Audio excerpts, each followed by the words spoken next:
Recording dulu. Ya, Oh ya, Pak. Siap, baik. Pak. Siap. Baik, Bismillahirrahmanirrahim. Assalamualaikum warahmatullahi wabarakatuh. Selamat siang. Salam Selamat siang. sejahtera untuk kita semua. Yang saya hormati Bapak Sulhaji SPD MPD,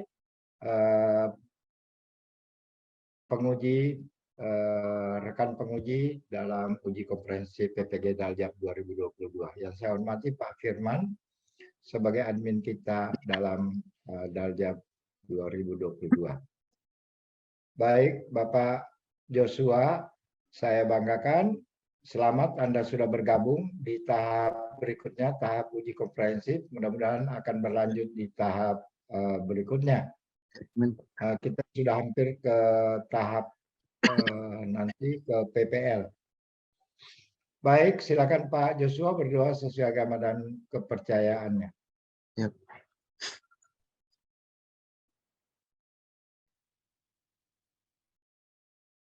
Sudah, Pak. Baik, silakan memperkenalkan diri Pak Joshua. Pak Joshua asalnya dari mana, mengajar di mana, dan sudah berapa lama pengalaman mengajar. Silakan Pak. Baik, Pak. Jadi selamat siang Bapak Yusuf dan Bapak Julaiji. Terima kasih untuk waktunya yang telah diberikan kepada saya. Jadi perkenalkan, nama saya Yusuf Jimagustio, asal saya dari Pasir Blengkong, Kabupaten Pasir di Kalimantan Timur, Pak.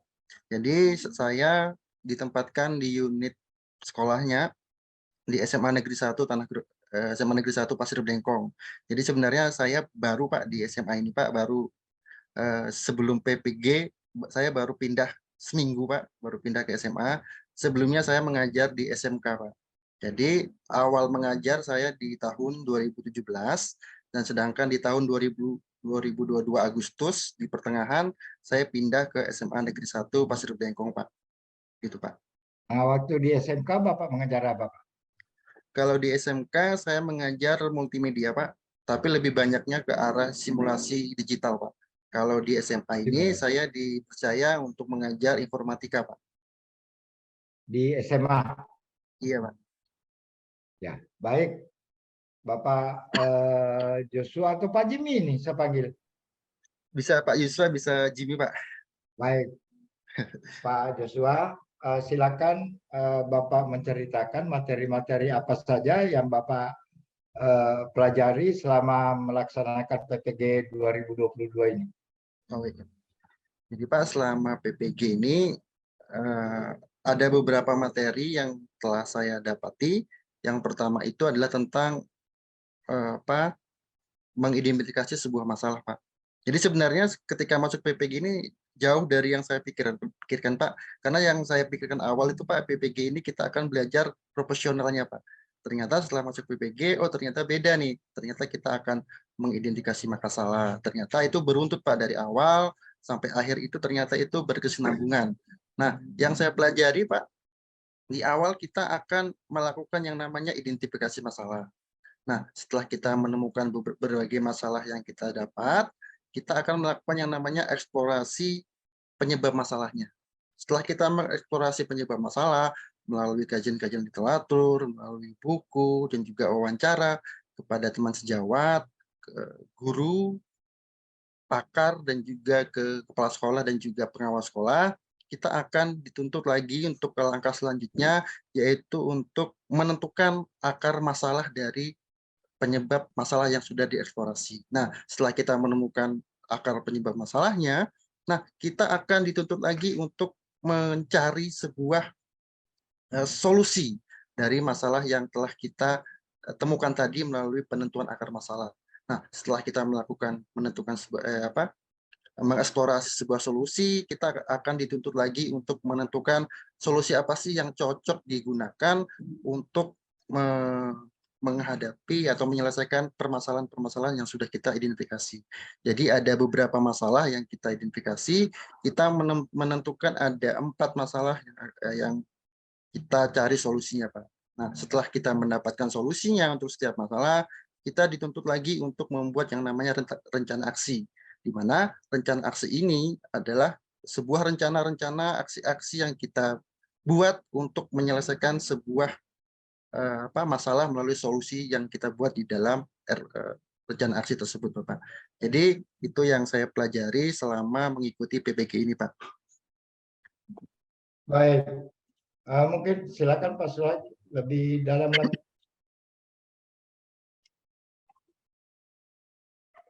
Oke, baik. Terima kasih Pak Yusuf atas kesempatannya. Baik. Pak Jimmy ya, Pak Jimmy. Iya, Pak Jimmy. Pak Jimmy di dalam proses pembelajaran PPG ini tentunya Pak Jimmy sudah mengalami banyak perubahannya dari materi yang didapatkan, pengetahuannya seperti apa, tentunya sudah bisa diuji di dalam ujian komprehensif pada hari ini. Nah, pertanyaan saya yang pertama adalah, apakah Pak Jimmy sudah siap untuk PPL? Jika Tuhan menghendaki, siap, Pak. Jadi itu kesiapan Pak Jimmy berarti kesiapan tergantung dari Tuhan ya. Iya, Pak. Nah, kalau dari kesiapan dari diri Pak Jimmy sendiri, apa yang dipersiapkan, Pak? Jelas yang pertama adalah kesiapan kita dalam menyusun rencana aksi tersebut, Pak. Otomatis ketika kita membicarakan rencana aksi, jelas RPP-nya harus benar dulu, Pak. Kalau memang kita PPL ternyata RPP-nya masih alurnya bolak-balik tidak beruntun dalam menyelesaikan masalah, nanti bingung sendiri waktu PPL. Jadi yang paling penting bagi saya ya memang persiapkan rencana aksinya itu terlebih dahulu, Pak. Oke, baik. Ya, itu memang benar, Pak Jimmy. Jadi kita harus tahu dulu alur pembelajarannya sebelum ke PPL. Ya. Oke, jadi kesiapannya ini harus kita gali lagi, Pak Jimmy ya.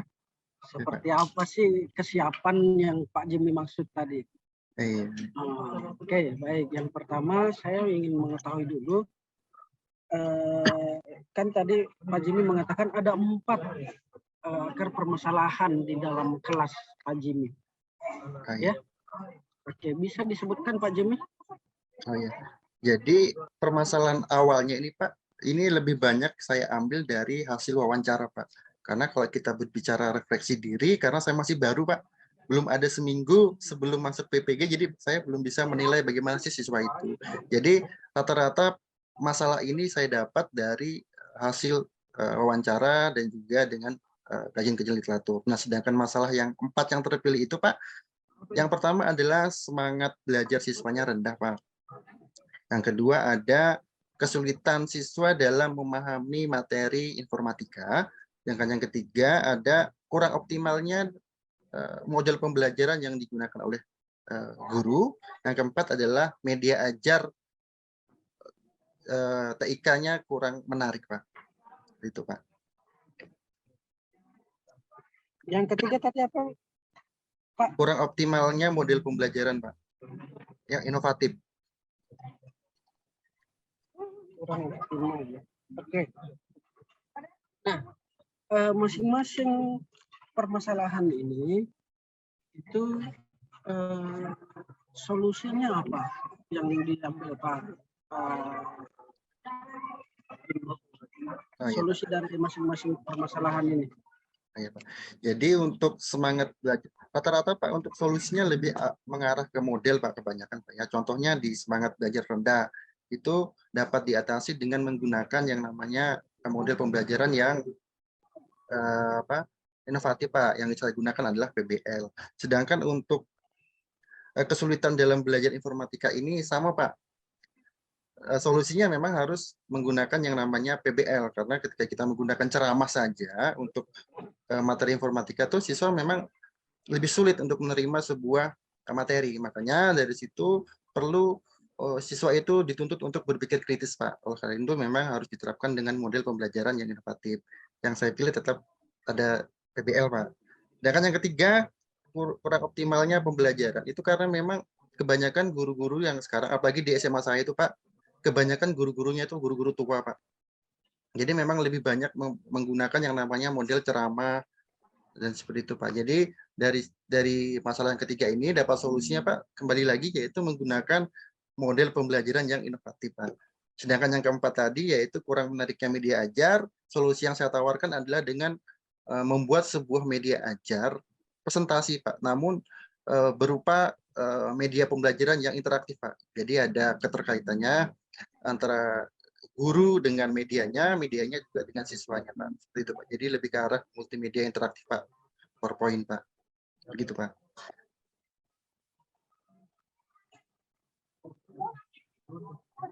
Oke.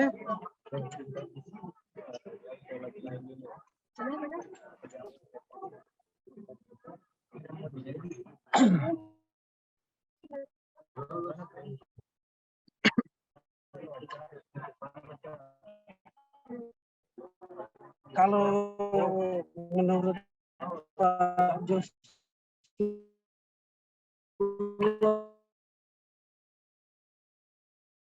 Mohon maaf Pak, suaranya putus-putus.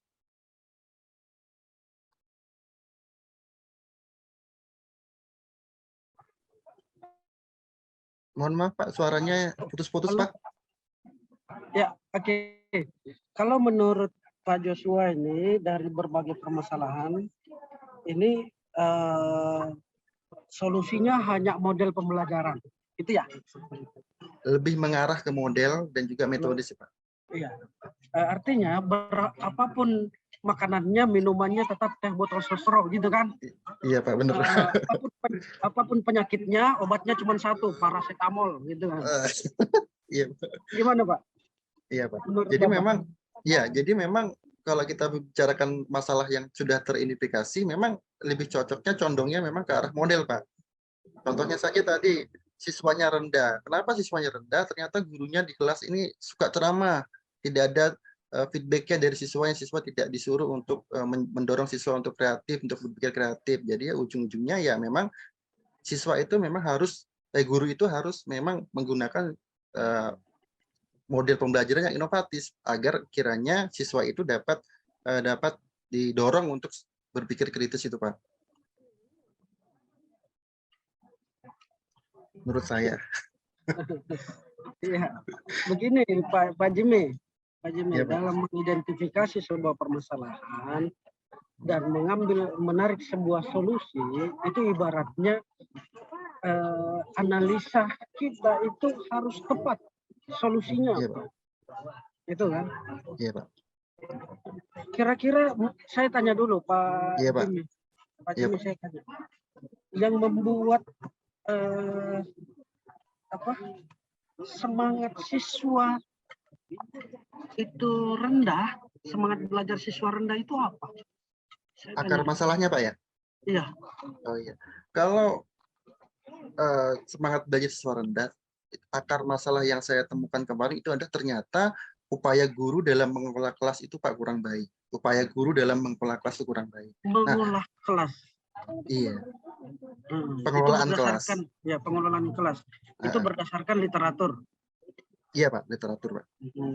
Nah, menurut Pak Jimmy, bagaimana cara mengelola kelas yang benar? Nah, ya, Pak. Jadi yang paling pertama sebenarnya ketika ditarik sebuah itu Pak, ketika kita menganalisa menggunakan root cause analisis kemarin Pak, sebenarnya yang paling banyak itu Pak akarnya sebenarnya Pak adalah RPP Pak. Cuma ketika saya ingin mengambil RPP, kalau memang ujung-ujungnya kita nanti membuat RPP kan nggak pas Pak. Jadi saya ambil yang di atasnya lagi Pak. Dapatlah yang namanya upaya pengelolaan kelas. Nah, upaya pengelolaan kelas itu salah satunya itu adalah RPP-nya Pak. Terus metode yang digunakan guru itu gimana? Apakah monoton, ataukah menggunakan ceramah, atau menggunakan metode-metode yang kiranya dapat mendorong siswa untuk berpikir kritis. Lanjutnya lagi, jelas ketika kita sudah menggunakan metodenya, jelas modelnya dulu Pak ya. Mohon maaf terbalik tadi Pak, modelnya dulu baru metodenya. Nah, modelnya ini harus inovatif Pak. Jangan lagi menggunakan sebuah model-model yang sudah ketinggalan zaman, karena ketika kita bicara dengan anak-anak abad 21 ini, mereka sudah tidak lagi bisa menerapkan yang namanya model pembelajaran yang zaman dulu Pak. Nggak bisa Pak diterapkan seperti itu. Makanya muncullah sebuah solusi tadi Pak menggunakan model pembelajaran itu Pak.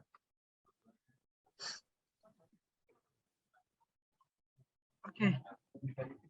Ya. Saya justru bingung Pak ini penjelasannya Pak. Oh ya.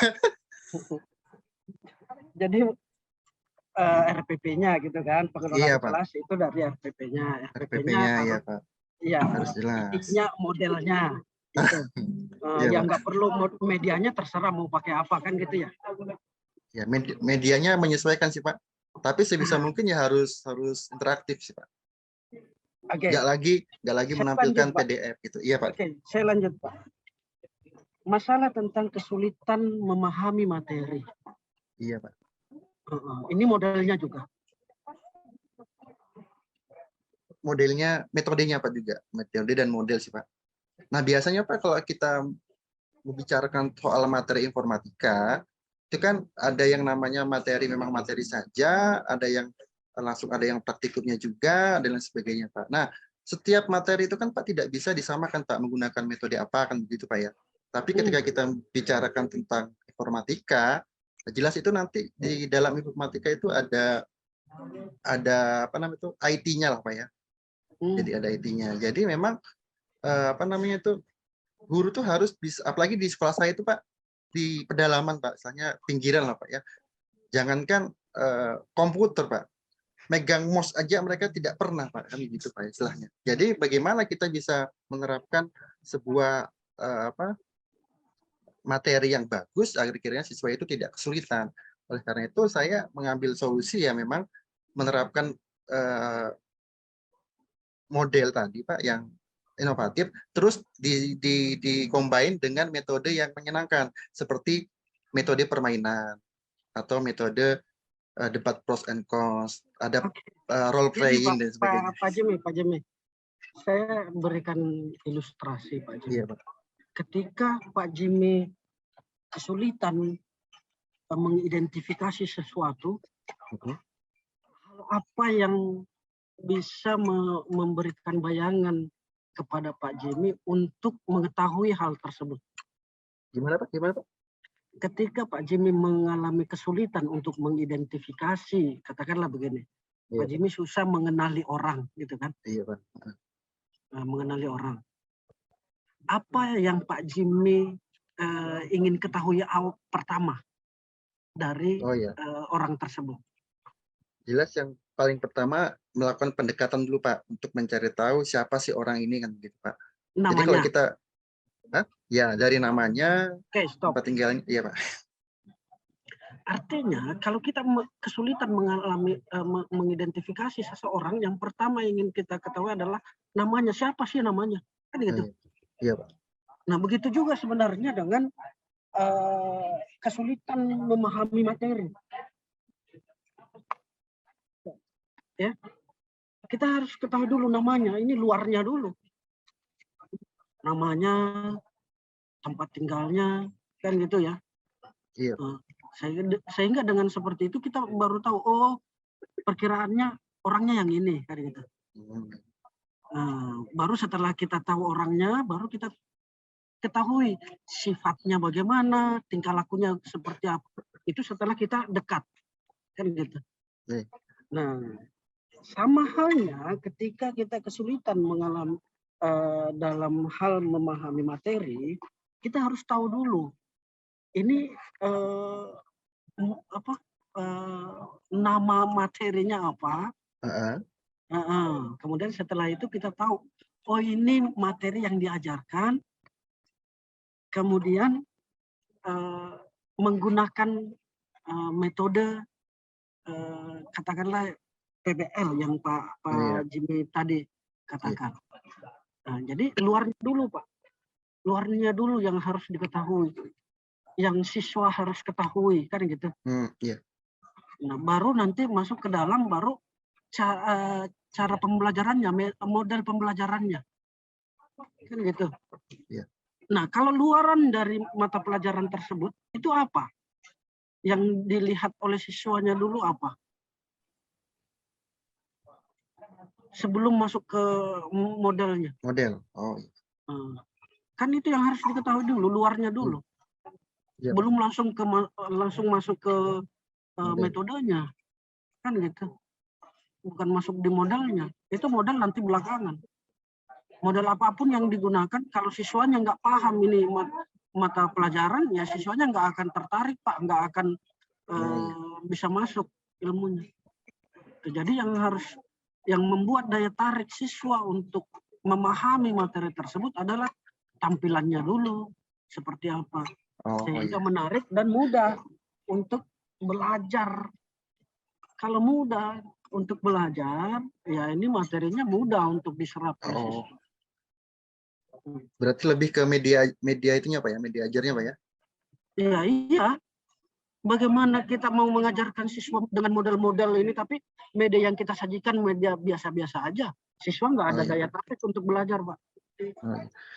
Jadi kalau yang di saya ini Pak, ya, jadi modelnya juga dikaitkan dengan media ajarnya sih Pak. Jadi iya, walaupun semuanya gini Pak, semuanya lima perangkat ini berpengaruh Pak, berpengaruh terhadap permasalahan di kelas. Tetapi yang dominan berpengaruhnya itu yang mana? Ini yang harus dipilih, Pak. Yang dominan, Pak ya? Iyalah. Kalau modelnya ya semua tetap harus menggunakan model yang inovatif. Tapi apakah medianya itu menarik? Apakah teknologi yang digunakan membuat siswa tertarik untuk belajar? Apakah siswa itu termotivasi dengan model-model itu, kan gitu, ya? Iya Pak. Itu yang perlu dipelajari Pak. Jangan ya, hanya Pak. Ini kalau saya melihat ya yang saya katakan tadi, apapun makanannya, minumannya tetap teh botol sosro, kan gitu. Ya. Iya Pak. Terima kasih Pak sarannya. Jadi harus dicermati dulu Pak. Yang lebih dominan mempengaruhi permasalahan itu apa? Itulah yang kita angkat. Iya, Pak. Itulah solusinya Pak. Ya. Oke, saya lanjut Pak. Ini saya menginginkan Pak Jimmy materinya yang mana Pak? Yang katakanlah untuk pertemuan 1 opsi 1. Itu Pak, algoritma proses pencarian Pak. Algoritma proses pencarian. Iya. KD-nya apa Pak? KD-nya saya screen share Pak ya. Saya izin share screen aja Pak ya. Boleh.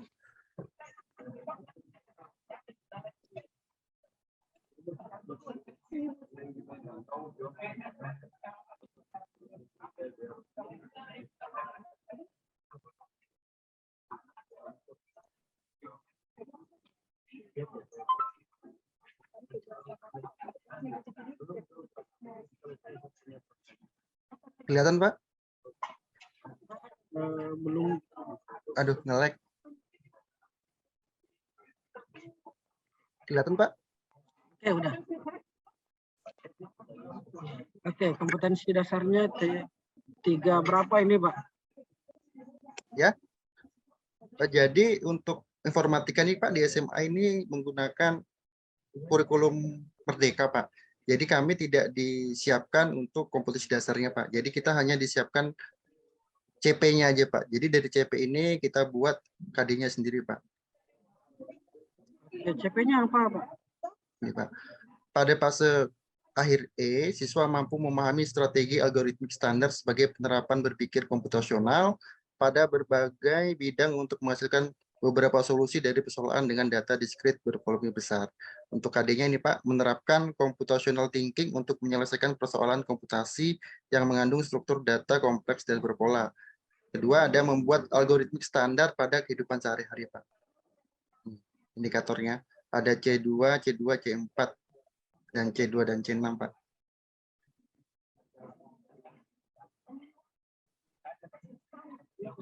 Oke Pak Jimmy. Iya Pak. Ya, saya melihat ini indikatornya ada C2 dan C4 ya. Iya Pak. Memilih strategi algoritma proses pencarian. Oke, nah yang ingin saya tanyakan, apakah materi yang Pak Jimmy sampaikan itu sudah mengakomodasi indikator-indikator yang ada ini, yang Oh, iya, Ibu Pak Jimmy buat. Sudah Pak. Sudah ya? Sudah. Oke. Berarti ada di C2 dan C4 ya. Iya Pak. Bagaimana dengan C3-nya, Pak? Nggak perlu. Kayaknya C3-nya nggak perlu deh Pak. Soalnya di C4 ini kan mereka memilih jadi langsung menerapkan gitu Pak. Oke, baik, Nah, Pak Jimmy. Nah, saya beralih ke tujuan pembelajarannya, Pak Jimmy. Nah, iya Pak Pak. Jimmy, di belajar mandiri kemarin ada modul tentang pedagogik ya, Pak Iya Jimmy. ada Pak. Iya Pak. Pak Jimmy sudah baca? Sudah Pak. Ya, di dalamnya itu ada tentang penerapan konsep ABCD pada tujuan pembelajaran. Oh iya. Nah, itu. Pak Jimmy bisa jelaskan konsep ABCD di tujuan pembelajarannya, Pak Jimmy? Oh iya. Jadi konsep ABCD itu Pak, kalau A itu audiens, itu adalah peserta didiknya Pak. Audiens, baru B itu behavior Pak, yaitu apa sih yang ingin dicapai oleh si peserta didik itu. Nah itu jadi mampu menjelaskan algoritma proses pencarian. Sedangkan C itu kondisi Pak. Jadi kondisinya adalah dengan cara tanya jawab Pak. Lalu degree-nya adalah mereka bisa menjelaskan dengan baik Pak, gitu. Oke, baik. Berarti Pak Jimmy udah paham.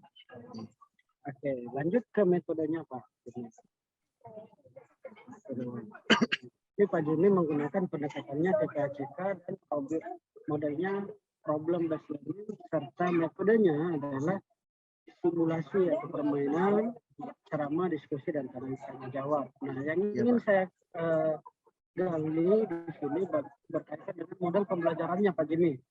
Oh iya model Pak. pembelajaran bagaimana langkah-langkah model pembelajaran yang Pak Jimmy lakukan di kelas? Gimana? Suaranya patah-patah Pak? Langkah-langkahnya Pak Jimmy. Oh iya. Langkah-langkah PBL. Ini Pak. Jadi di PBL itu ada 5 langkah Pak. Yang pertama adalah melakukan orientasi Pak terdidik terhadap masalah. Masalah apa sih yang akan nantinya kita pecahkan, itu ada di orientasi Pak. Nah, setelah itu nanti ada langkah kedua, yaitu mengorganisasikan peserta didik untuk belajar Pak. Nah, dari sini nanti guru menyampaikan ke siswa, mereka paham nggak dengan tugasnya mereka masing-masing atas kelompok-kelompok tadi. Jadi jangan sampai siswa atau peserta didik ini setelah diberikan LKPD, sudah diberikan masalah, bingung dengan tugasnya masing-masing di kelompok itu Pak. Makanya tugas guru di sini adalah mengorganisasikan Pak.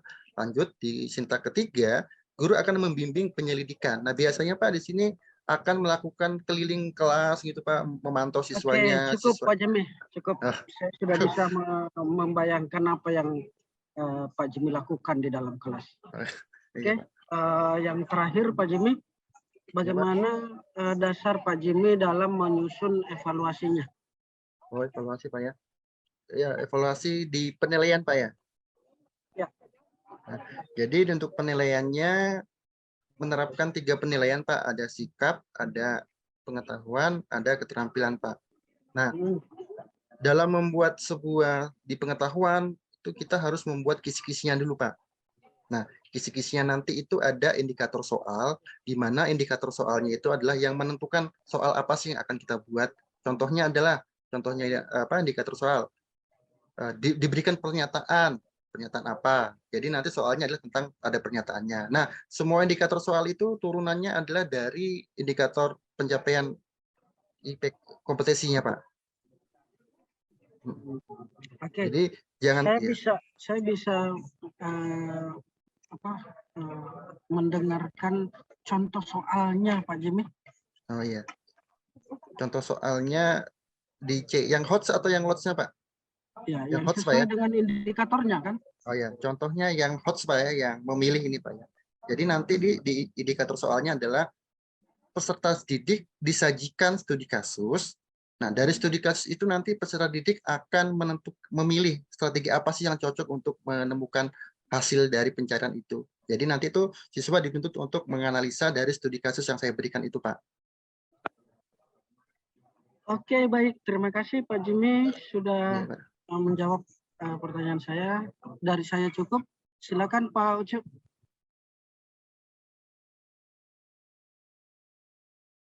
Masih mute Pak Ucup. Ya. Baik, Pak Jimmy.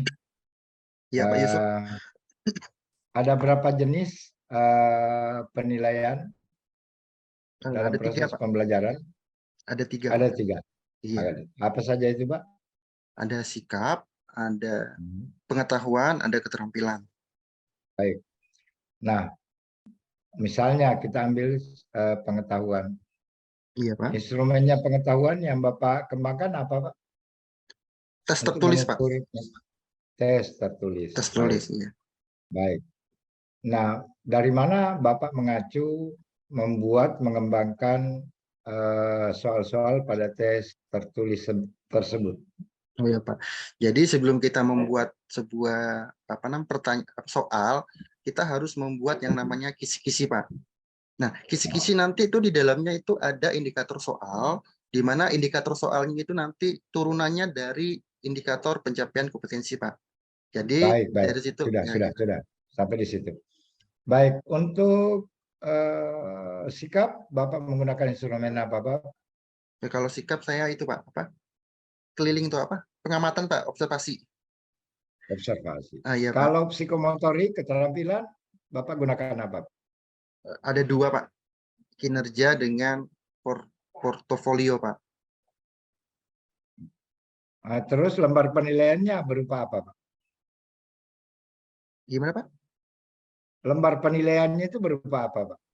Oh itu Pak. Yang Bapak buat? Berupa hasilnya Pak, hasil siswanya Pak. Ya. Nah, siswanya nanti Bapak, dari hasil siswanya itu ada rubriknya Pak. Misalkan nih siswa dituntut untuk membuat sebuah flowchart nih Pak. Ya, jadi dari setiap langkah-langkah praktikum itu kan Pak, setiap siswa itu beda-beda Pak. Nah jadi ada yang nilai maksimal itu harus ngapain siswanya, ketika dia 3 poin itu harus ngapain siswanya, 2, 1, dan kalau 0 itu berarti siswanya tidak melakukan apapun. Jadi dari rubrik itu didapatlah nanti nilainya Pak. Gitu. baik. Bapak tahu apa itu TIPEC? Tahu Pak, tahu. Ya, apa itu Pak? T-nya itu TPACK. T-nya itu teknologi, P-nya itu pedagogi, TPAA-nya itu art, TPAC-nya itu konten Pak, K-nya itu knowledge. Knowledge. Iya. Baik. Bagaimana caranya Pak Jimmy mengintegrasikan perpaduan dari TPACK itu dalam proses pembelajaran? Oh iya Pak. Jadi di pembelajaran saya Pak, biasanya saya menerapkan TPACK itu Pak, ada di awal, ada di inti pembelajaran, ada di akhir Pak. Kalau di awal itu biasanya saya menerapkan itu Pak, pretest Pak biasanya. Begitu juga di akhir ada post-testnya, itu menggunakan teknologi Pak. Bisa menggunakan Google Form, atau kadang saya juga menggunakan quizzes dan lain sebagainya Pak. Begitu juga dengan refleksi Pak. Biasanya refleksi saya juga menggunakan IT Pak, menggunakan Mentimentor, jadi kita bisa menerima hasil refleksi dari siswa itu berupa. Bagaimana dengan P-nya Pak? Bagaimana dengan P-nya? Bapak terapkan di mana? P Pak. P. Oh P, pedagogi. Jadi di pedagogi nanti itu saya menerapkan PowerPoint Pak. Jadi PowerPoint itu nanti siswa ada tanya jawab di situ Pak. Jadi ada interaksi dari teknologi. Bukan pada pedagogi. model pembelajarannya Pak. Oh, di mana ya Pak? Bukan pada model pembelajarannya. Bapak terapkan P-nya itu pada model pembelajaran. Iya Pak, di model pembelajarannya. Ya, model pembelajaran dan evaluasi. Iya Pak. A-nya di mana Pak? Artnya Pak ya? Artnya itu di guru mengajarnya itu Pak. Menggunakan PowerPoint. Maksudnya? Saat guru menggunakan PowerPoint itu Pak. C-nya? C-nya konten Pak ya. Kalau konten itu, kalau di materi pertemuan pertama ini kan tentang algoritma pencarian, algoritma proses pencarian, otomatis mereka nanti akan melakukan proses pencarian Pak. Nah salah satunya nanti menggunakan Google Pak. Itu kan menggunakan kontennya Pak. Tapi silakan Pak Sul. Sedikit Pak, tadi saya tergelitik ini Pak Jimmy ini mengatakan bahwa penggunaan PowerPoint itu adalah teknologi, waduh, teknologi baru. Iya. Ya, Pak Jimmy, ini teknologi PowerPoint ini udah zaman tahun 90-an Pak Jimmy. Iya Pak. Jadi, Iya, ya, nah, harusnya jadi gunakan yang baru lah. Jadi gini Pak, kalau di PowerPoint-nya saya Pak, saya ada buat media ajar itu PowerPoint-nya itu lebih interaktif Pak. Jadi ada interaksi antara guru dengan medianya, ada interaksi juga dari medianya ke siswanya Pak. Nah, saya juga menerapkan ada animasinya Pak, animasi untuk Itu kalau itu saya iya, sepakat dengan itu. Kalau hanya sekedar PowerPoint aja, presentase, iya, slide, enggak, aduh, itu bukan, udah bukan. ketinggalan Pak Jimmy. Ya, Iya Pak, oke, iya, Pak. lanjut Pak Jimmy. Oke, Baik, mantap. Iya, mantap. Bukan mungkin hanya itu Pak Jimmy. iya Pak. Terima Makasih Pak. kasih atas respon yang diberikan kepada kami. Iya Cukup Pak. lancar, jaringan juga cukup bagus. Mungkin ini bisa dirintis lagi pada kegiatan selanjutnya, mulai dari PPL sampai UKIN, Bapak. Iya Pak. Ini bisa dipertahankan. Terima kasih Pak Joshua Jimmy. Iya, Pak. Mudah-mudahan Bapak kita bisa bertemu di tahap berikutnya. Iya, Mohon amin maaf Pak. jika dalam hal pengujian komprehensif ini ada hal-hal kurang berkenan. Secara pribadi dan secara institusi kami mohon maaf yang Iya, sebesar-besarnya. Mungkin terakhir 2 menit Pak Joshua Jimmy bisa memberikan kesan pesan selama mengikuti PPG. iya Pak, baik Pak. Terima kasih untuk waktunya Pak. Jadi pertama-tama saya ucapkan dulu kepada Pak Yusuf dan juga Pak Zul atas ujian komprehensif tadi Pak. Ada beberapa catatan yang saya dapatkan tadi. Sekiranya nanti catatan itu Bapak dapat saya terapkan untuk perbaikan-perbaikan yang akan saya lakukan nanti ketika saya mungkin lolos ke PPL Pak. Jadi catatan-catatan itu bisa menjadi kesempurnaan bagi saya untuk menyusun sebuah rencana aksi. Dan saya ingin mengucapkan juga terima kasih untuk pembelajaran PPG ini Pak, yang awalnya saya tidak begitu bagus dalam pedagogi dan lain sebagainya. Melalui PPG ini saya sedikit demi sedikit memahami dan juga mengupgrade kemampuan saya khususnya di bidang pedagogi. Sekiranya apa yang saya pelajari di PPG ini Bapak dapat menjadi suatu ilmu yang bermanfaat, terkhususnya nanti kepada siswa-siswa saya yang sekiranya nanti akan saya ajar di kelas Bapak. Terima kasih Bapak. Baik, Pak Jimmy, Ya, Pak. sampaikan salam kami kepada teman-teman guru manusia setengah dewa. Itu kelahiran saya bagi teman-teman guru di sana di tempat mengajarnya Pak Jimmy. Nanti Iya, kalau Pak. sudah kembali seperti mengajar seperti semula. Baik, dengan demikian ujian komprehensif untuk saudara Joshua Jimmy Agustio dinyatakan selesai. Silakan Pak Jimmy menghentikan stop recording. Ya, Pak. Terima kasih Bapak.